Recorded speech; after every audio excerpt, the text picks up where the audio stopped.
नमस्कार, मैं वर्णिका आप सभी का स्वागत करती हूँ IIMT मीडिया के विशेष कार्यक्रम हिस्ट्री ऑफ द डे में। आज के दिन मनाया जाता है विश्व रेडियो दिवस। शिक्षा के प्रसार, अभिव्यक्ति की स्वतंत्रता और सार्वजनिक बहस में रेडियो की भूमिका को रेखांकित करने के लिए यूनेस्को ने पहली बार 13 फरवरी 2012 को विश्व रेडियो दिवस के रूप में मनाया था। यूनेस्को ने 2011 में विश्व स्तर पर रेडियो दिवस मनाने का निर्णय लिया था। 13 फरवरी का दिन विश्व रेडियो दिवस के रूप में इसलिए चुना गया क्योंकि 13 फरवरी 1946 से ही यूएनओ ने रेडियो प्रसारण की शुरुआत की थी। विश्व की 95% जनसंख्या तक रेडियो की पहुंच है और यह दूर दराज के समुदायों तक सबसे कम लागत पर पहुंचने वाला संचार का सबसे सुगम साधन है। दिल्ली आज के दिन बनी थी देश की राजधानी। 13 फरवरी 1931 को देश की नई राजधानी के रूप में वायसराय लॉर्ड इरविन ने दिल्ली का उद्घाटन किया गया था। दिल्ली को जब राजधानी बनाने की घोषणा 1911 में दिल्ली दरबार में की गई थी, उस समय दिल्ली पंजाब प्रांत की तहसील थी। दिल्ली को राजधानी बनाने के लिए निर्माण कार्य प्रथम विश्व युद्ध के समाप्त होने के बाद तेजी से शुरू हो सका था। राजधानी दिल्ली का ज्यादातर हिस्सा ब्रिटिश आर्किटेक्ट एडविन लुटियन और हर्बर्ट बेकर ने प्लान किया था, इसीलिए इसे लुटियंस दिल्ली भी कहते हैं। इससे पहले देश की राजधानी कलकत्ता थी।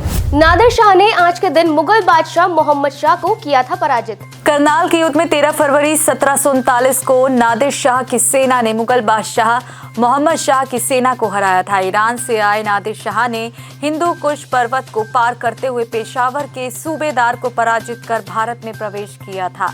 नादिर शाह के आदेश पर उसके सैनिकों ने दिल्ली में जमकर लूटपाट की थी। इस दौरान 40,000 से ज्यादा लोगों का कत्ल कर दिया गया और अरबों रुपए का खजाना लाल किले से लूट कर ले जाया गया था, जिसमें कोहिनूर हीरा और तख्ते ताउस भी शामिल थे। द्वितीय विश्व युद्ध में सोवियत संघ ने आज के दिन बुडापेस्ट पर किया था कब्जा। द्वितीय विश्व युद्ध के दौरान सोवियत संघ ने जर्मनी के साथ 49 दिन तक चले युद्ध के बाद हंगरी की राजधानी बुडापेस्ट पर 13 फरवरी 1945 को कब्जा कर लिया था। इस युद्ध में 1,59,000 लोग मारे गए थे। बुडापेस्ट की घेराबंदी के दौरान सोवियत संघ के सैनिकों ने वियना से जोड़ने वाली एक सड़क पर कब्जा कर शहर की आपूर्ति को बाधित कर दिया था। इसके बाद जर्मन सैनिकों के लिए बुडापेस्ट पर नियंत्रण बनाए रखना मुश्किल हो गया था।